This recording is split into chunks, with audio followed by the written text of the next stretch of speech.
तो सभी पत्रकार बंधुओं को जोहार, झारखंडी जोहार।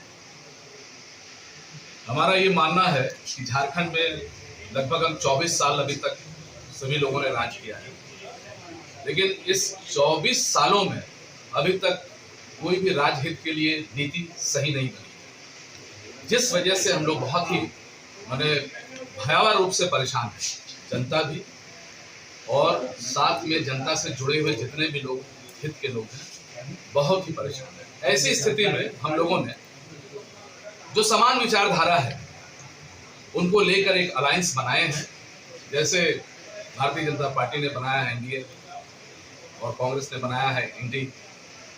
तो हम सब लोगों ने मिलकर बनाया है जनमत, और इस जनमत में लगभग 10 संगठन अभी तक जुड़े हैं जो रजिस्टर्ड पार्टी हैं।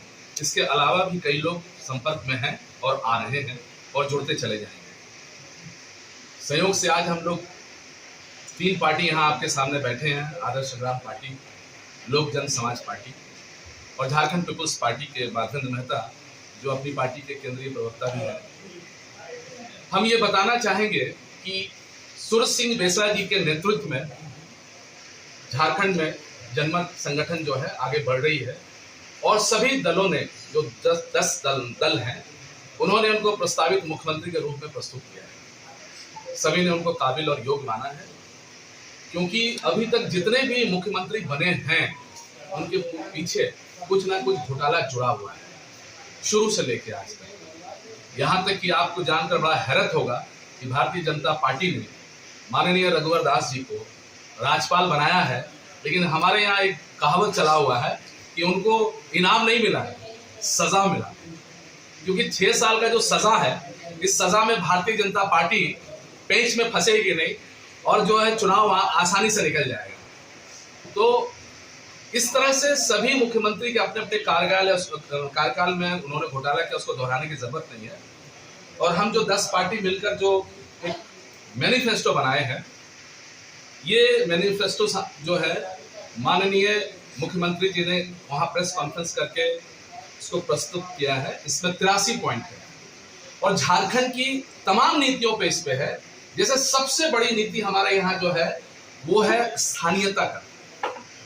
जैसे आपको अभी हम कह सकते हैं कि आप यूपी के हैं, आप अपनी पहचान बता सकते हैं, महाराष्ट्र वाले महाराष्ट्र बता सकते हैं, गुजरात वाले गुजराती आइडेंटिटी बता सकते हैं, लेकिन हम झारखंडी लोग अपनी पहचान नहीं बता पाते हैं। जिस वजह से हम लोगों ने सबसे पहले एक निजी ड्राफ्ट माननीय सूरज सिंह बेसरा जी ने बनाया है स्थानीय नीति का, जो 1932 के मांग पे चल रहा है, और उनको उन्होंने खारिज किया है।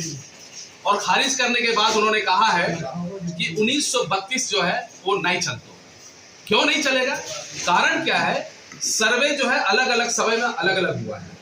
कहीं 1964 हुआ है, कहीं 1932 हुआ है, कहीं 1908 हुआ, कहीं 1920 हुआ। यानी हम आपस में क्या गृह युद्ध करेंगे? हम एक दूसरे को ही मारपीट करेंगे? नहीं। ऐसी स्थिति में उन्होंने कहा है कि जिले के अंतिम सर्वे सेटलमेंट को हम मानेंगे। तो उससे क्या हो जाएगा? एक कागजी जो रिकॉर्ड है उसके तहत हम समता और समानता में आ जाएंगे, और जिस वजह से हमारा कोई भेद नहीं रहेगा। दूसरी बात है नियोजन नीति।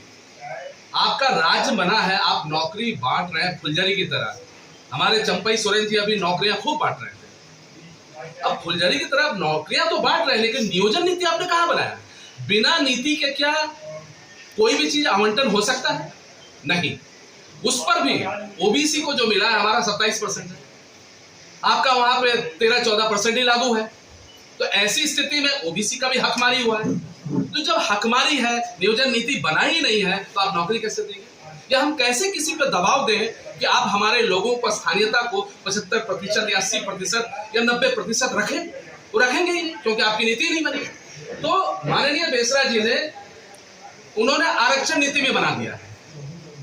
अब देखिए, सरकार का जो काम है वो ना करते हुए वो नहीं कर रहे हैं, इन्होंने सरकार से बाहर रह के आरक्षण नीति भी बनाया, नियोजन नीति भी बना दिए, स्थानीय नीति भी बना दिए।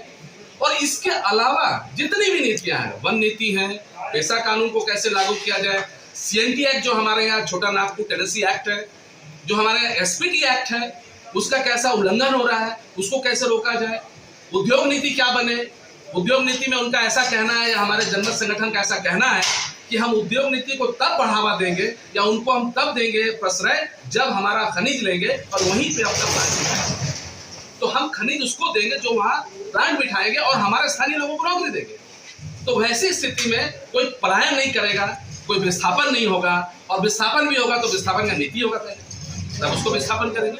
यानी परत दर परत राज्य को कैसे विकास किया जाए। आज अन्य राज्य जो हमारे साथ मिले हैं वो कहां से कहां पहुंच गए और हम एकदम माने धनी झारखंड से गरीब कंगाल हो गए, और ऊपर से भ्रष्टाचार। तो भ्रष्टाचार हम लोग जीरो टॉलरेंस में करने के हेतु हम सभी गठबंधन दल मिलकर लड़ रहे हैं। आने वाले चुनाव में बहुत ही बेहतरीन तरीके से, हम पुरजोर तरीके से, हम ना एनडीए ना इंडी जनमत संगठन सत्ता में आने के लिए बहुत तेजी से कोशिश कर रही है, और बहुत जल्द आपको ये सुखद समाचार हम सुनाएंगे। Thank you.